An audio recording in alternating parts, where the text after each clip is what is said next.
What's up, everybody? I'm back with another episode of the Muay Diaz Combat Pubcast. It is Friday, March 6th, and I just got done watching the ceremonial weigh-ins. I watched the official weigh-in show earlier today while I was at work. Everybody on the card from top to bottom made weight, except for one fight fell out. Gaston Bolaños, who was my lock pick of the entire card. He was an underdog, so it was going to be a big betting fight. His opponent, Zhang Yang Li, failed to appear to the scales. From what I heard on the weigh-in show and other media outlets, that he was over big time. I believe he was like a last-minute replacement, but they're speculating he was 4 to 5 pounds over. So he didn't even appear to the scales at the official weigh-ins this morning. So Gaston Bolaños, his fight gets scrapped, but everyone else on the card made weight. So we have a full card minus one fight. Everyone looked good on the weigh-ins. Nobody looked like extra drained. No one looked like they just killed themselves to make weight. Everyone looked good, ready. The ceremonials just happened. Max Holloway, Charles Oliveira, they do the little hype video package. They come out, they get on the scales, and then they go face to face, and they lock eyes, nose to nose, for an extended period of time. It wasn't just like, okay, boom, they were there, stood back, shook hands. No, they stayed nose to nose for about a minute straight, looking each other dead in the eye. These are two family men, but two guys who are willing to go to war every time they step foot inside the octagon. I cannot wait for this fight. This fight has got me torn. I keep thinking that Max is gonna just blow through Oliveira, but I don't think that's going to happen. I keep saying that it's going to happen, but I'm not sure because Charles, you know what you're going to get with Charles. And everyone knows that he's great on the mat and he can finish anybody with any some type of submissions unless you're Arman Tsarukyan, where you can fight out of a full locked-in guillotine and you don't mind having your arm nearly snapped off. Arman was in bad spots against Oliveira, but, he got the win. Split decision against Charles. But when Charles gets the fight to the mat, it's usually from strikes. I mean, if you think about his last couple fights, with the exception of the Ilia Topuria fight, he hurts Chandler to get it to the mat. The last fight, he doesn't stop him and goes to decision. Before that, he hurts Poirier, gets him to the mat, finishes him. He hurts Justin Gaethje, gets him to the mat, finishes him. The first time he fought Michael Chandler, clips him with that left hook, finishes him. His last couple finishes are coming from doing damage on the feet and then going to the ground. So I'm interested to see how this fight goes, man. If he can't hurt Max, but Max is beautiful at using his distance, he's not going to come in there and just point and start slugging unless he's ahead and it's the last 10 seconds of the 5th round. But if Max fights the way he fought against Justin Gaethje the first time, he really did fight Ilia well until that 3rd round. I had him winning the first 2 rounds until he got clipped and got stopped in the 3rd against Ilia. So Max knows how to fight smart. If he can just keep his range, keep his distance, keep the fight on the feet, I think he has a really good chance to win. He is the favorite, minus 238. I'm still going to stick with Max, but man, you just never know. With Charlie Olives, Drew Bronx, I mean, if he clips you out of nowhere and then he drags you down to the mat, it's only a matter of time till he gets you out of there. So, but I'm still going to ride with blessed Max Holloway from Hawaii. So the co-main event, both guys, Kyle and RDR, Renier de Ritter, both look good on the scales. With everything that's been coming out, so when I previewed this fight, for whatever reason, I don't know why, maybe I forgot, I thought that Brandon Allen was really pushing the pace against RDR. I had to go back and watch it. RDR was actually doing really good work in that fight against Arnold Allen, or Brendan Allen. And then he just ran out of gas after like that first, 2nd round. And then I think it was after the 1st round because it was a 3-round fight. And then he quit on the stool between the 2nd and the 3rd. Or was it between the 4th and the 5th? Man, I can't remember. I'm all over the place today. It's Friday, guys. I'm sorry. But he quit on the stool, and then it comes out later that he was having a lot of health issues. That was like his 4th or 5th fight of the year. And if there's anything that we know, I mean, even if you're the highest level, Murad Dvalishvili, 4 fights in a year, It's not the fights that kill you. It's the training camp, guys. And I cannot emphasize that enough, because I know every time I fought, and I'm going to give you guys a little bit of insider knowledge here. Every time I fought, it was a minimum 10 to 12 week camp. That's 3 months that you're getting ready for one night. And then if you do that 2 times, that's 6 months of hard training.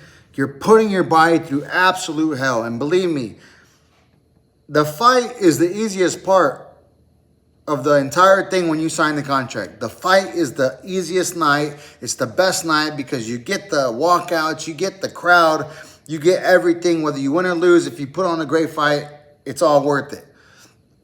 It's the 12 weeks, the 3 months before that you're putting your body through absolute fucking hell, day in, day out. If you're smart, you're maybe taking 2 days of rest out of that week. But like me, I was only taking Sundays off. And even on those Sundays, I was going out and possibly getting like a 6-7 mile jog in, you know.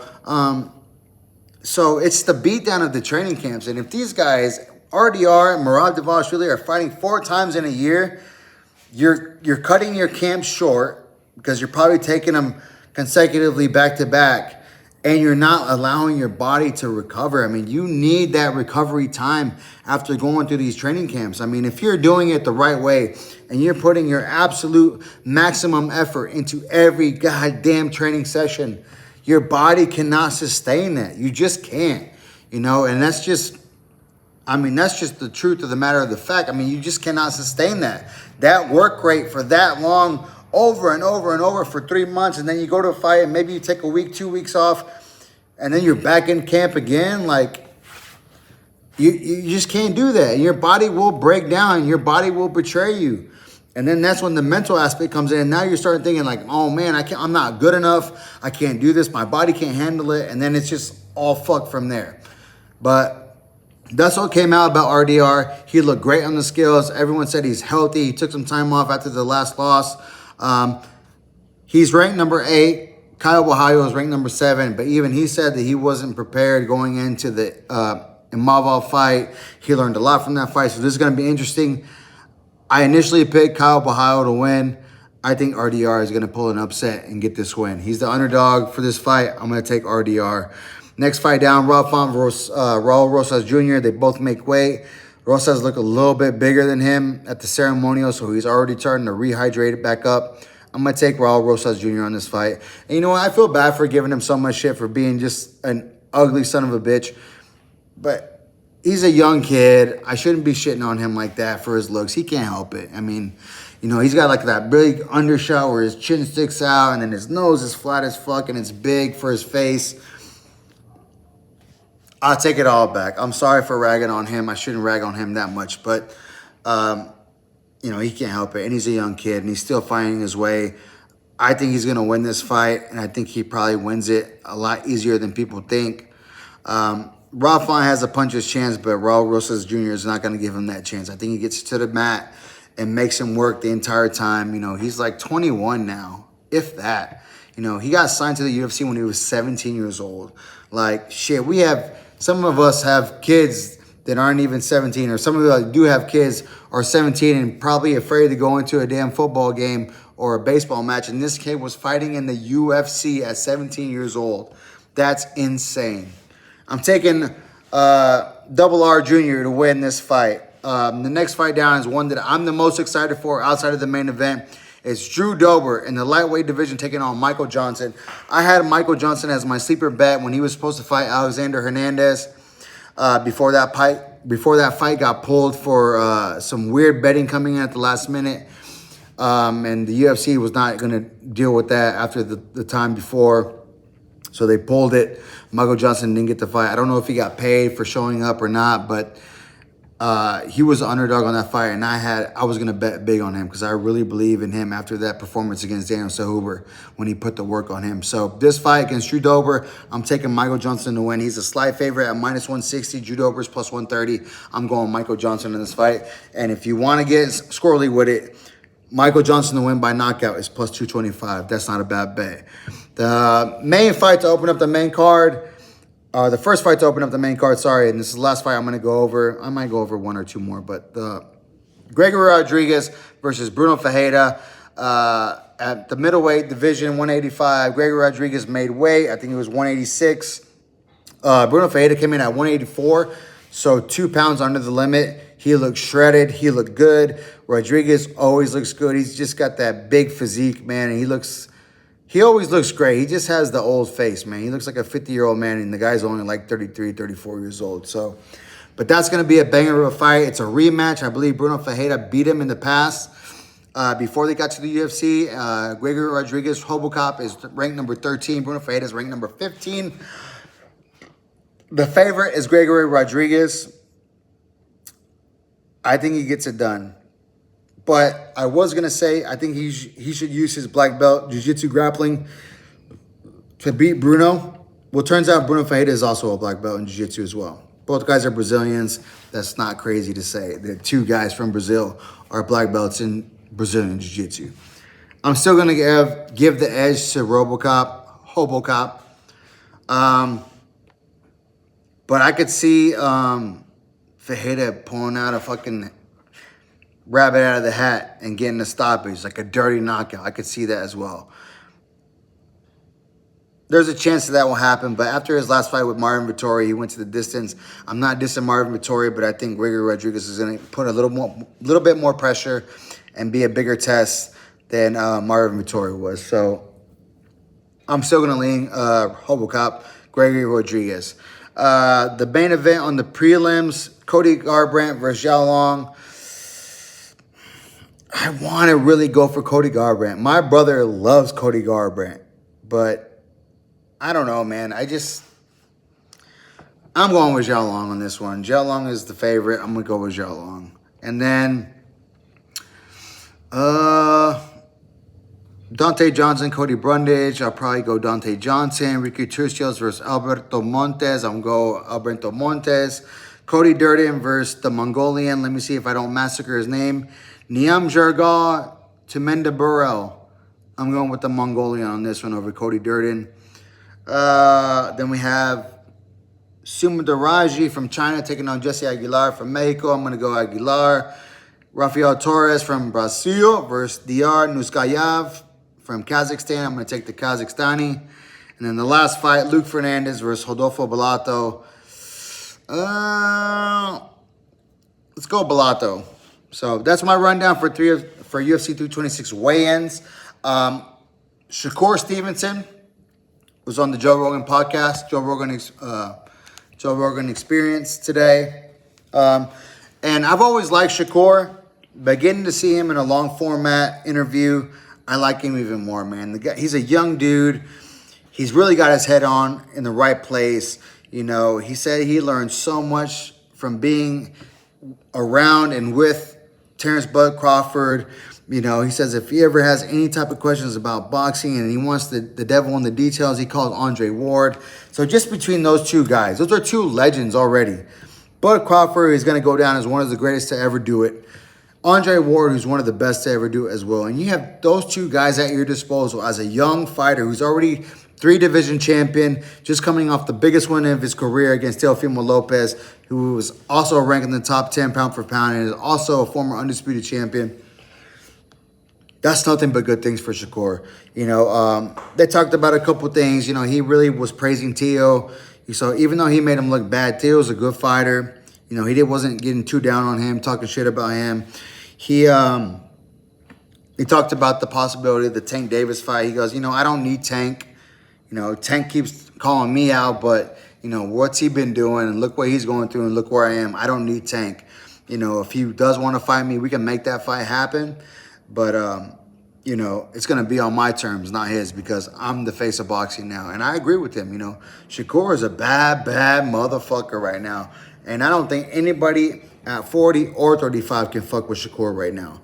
So, They went all over a lot of good stuff, man, from top to bottom, the entire interview. I think it was like 2.5 hours. 2.5, 3 hours. I don't think it was 3.